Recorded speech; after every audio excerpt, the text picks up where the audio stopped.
اللهم صل على محمد وعلى آل محمد كما صليت على إبراهيم وعلى آل إبراهيم إنك حميد مجيد. اللهم بارك على محمد وعلى آل محمد كما باركت على إبراهيم وعلى آل إبراهيم إنك حميد مجيد. Bismillahir Rahmanir Rahim.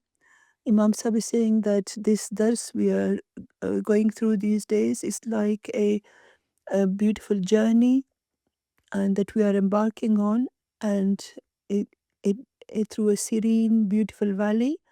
May Allah enable us to embed these in our hearts. And the Holy Prophet ﷺ's words are such that if we have love for them and we are able to um, inculcate the love for these blessed words, and we are able to apply them in our hearts, then his life can become so beautiful, which is without comparison. In the first tradition, Hazrat Ibn Umar who relates that the Holy Prophet ﷺ was asked a question. Imam Sahib is saying that I mentioned this previously, that sometimes the companions, with a lot of respect, they would present their questions to the Holy Prophet ﷺ, just like we have seen people asking questions of the Khulafa, and they kindly respond. So the Holy Prophet ﷺ was often asked questions with utmost respect. So one of them asked that, who is the best among all the people? This is also a very good question. One wants to know that there are many people all around. So which of them is the best? So he was asked this question, and the response of the Holy Prophet ﷺ was, and this is something which is worth listening to very carefully. He informed us of certain signs of such people. So it is a person, according to him, whose heart is clean and whose tongue only utters the truth. That person is better than others. A heart is a place which can have good intentions and good thoughts, but unfortunately, some people have bad intentions and bad aims. And it could be anything. So Imam Sahib is saying that although the heart is but a lump of flesh, but if Allah wants to make it clean, it is clean. Or if one makes it evil with one's evil deeds, then it becomes an evil heart. So the Holy Prophet ﷺ defined the first sign of a person who is a good person is that his heart should be clean, and he should possess no evil. And the details are going to be mentioned later. That the second thing which is important, Imam Sahib is saying that I'll repeat that this is very important, that a person must be a truthful person and we should speak only the truth. Allah has given us a tongue to express our thoughts, and Allah wishes us to spend our tongue in doing good. But if instead of employing our tongue into doing good deeds in order to earn the pleasure of Allah, if someone uses abusive language or bad words, or does not fulfill promises, or they are jealous, so if the tongue is used in a bad way, then this is not worthy of any respect for a person. Indeed, it can harm someone. So after they heard these two characteristics of a good person, the companions thought that further that they wanted to understand. They said that we understand that a person should speak the truth, and he never speak falsely, and if he makes a promise, he fulfills it. We understand this, but what is the further details of this? So at this, the Holy Prophet ﷺ made this clear, and this clarification is such which is worthy of listening to very carefully. So the Holy Prophet ﷺ said that the person who has a clean heart is someone who is the true believer, and the details of this is that a person who abstains and he doesn't perform any sins, such a person possesses a heart which is clean. He should not have um, any thoughts of evil, and he should not think of anything evil. He should have no negative thoughts in his heart, and he should not have any rebellious thoughts.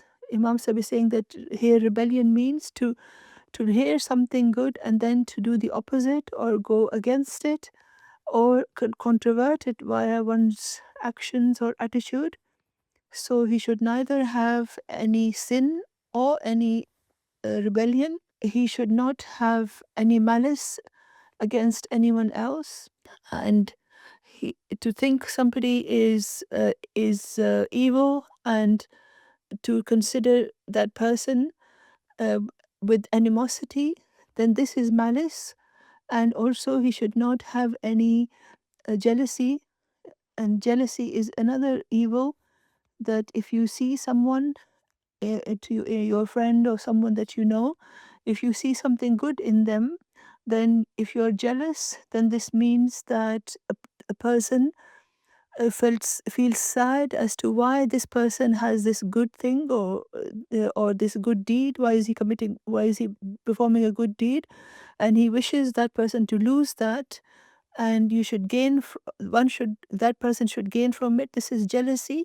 However, if someone wants to appreciates what someone has and they wish that they should also have the same thing, then that is called envy, and that is absolutely fine. But to hope that the other person should lose something good and one feels hurt by it, and they ask wonder why that person has been given this something good and why they haven't been given the same good thing. So this is jealousy, when one wishes to give harm to a person who is better than him. So the Holy Prophet ﷺ said that Atitu Jawamiul Kalime, which means that I have been given the ability to say a few words which are huge in meaning. So, what a beautiful answer the Holy Prophet ﷺ gave. His response was so beautiful and so excellent.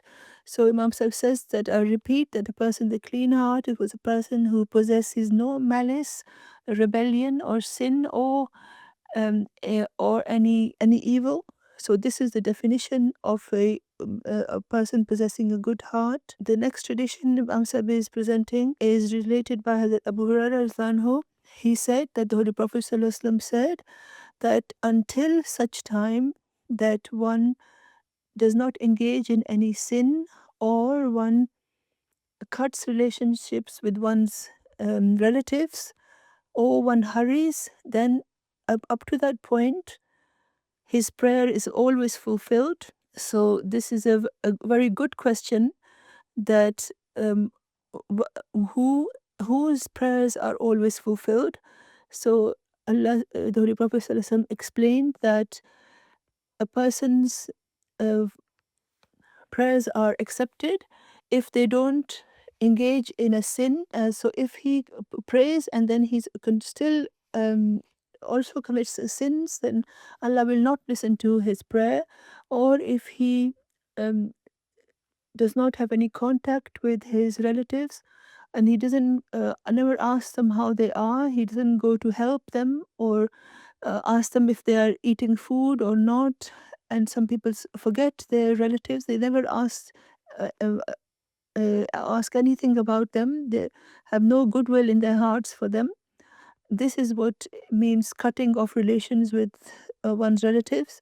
This we should always keep away from. So Imam Sahib is saying that if either someone is committing a sin, or he does this, or he doesn't rush in the acceptance. Imam Sahib is saying that in the Jamaat, we keep asking each other for prayers, and we talk about dua a lot, and this is an important part of an Ahmadi society. But the Holy Prophet ﷺ said that do not rush in the acceptance of prayer. A person's a servant's job is to keep asking, and then it's up to Allah to accept our prayer. But if we rush and we become despondent, and we wonder why our prayer hasn't been fulfilled even though we've been praying. So this is not a proper way to behave for a believer. And then the Holy Prophet ﷺ said that you should not rush in acceptance of the prayer, and if one steadfastly continues to pray and not rush, then his prayer is heard. And then the companions asked again that, what do you mean by hurrying the prayer? Sometimes Imam Sahib is saying that there are some people who do not comprehend matters properly. So the companions felt that they needed further clarification on this. So they said that, what do you mean by this? The Holy Prophet ﷺ explained, said that the person starts saying this, that I asked for prayers, but I do not know if it is heard or not. And he abandons that prayer and becomes despondent. So this is what is meant by rushing the prayer, because you should remember that praying is the task of a believer, and it is it is up to Allah if He wants to accept a prayer or not. So Allah has promised in the Holy Quran, "Uduni astajib lakum," that He says that pray to me and I will accept your prayer. And then so we should continue to pray, and we should never become despondent. And so our task should be to remain steadfast in beseeching Allah, because this is what our job is, and it is up to Allah to accept our prayer. So the uduni astajib lakum is a promise of Allah that if you ask me, I will accept your prayer. So Allah is it. So this promise tells us that we should remain steadfast in beseeching Allah, and we should always bow before Allah and ask Him for prayers. So, and Imam was saying that may Allah enable us all to do so. Ameen summa ameen.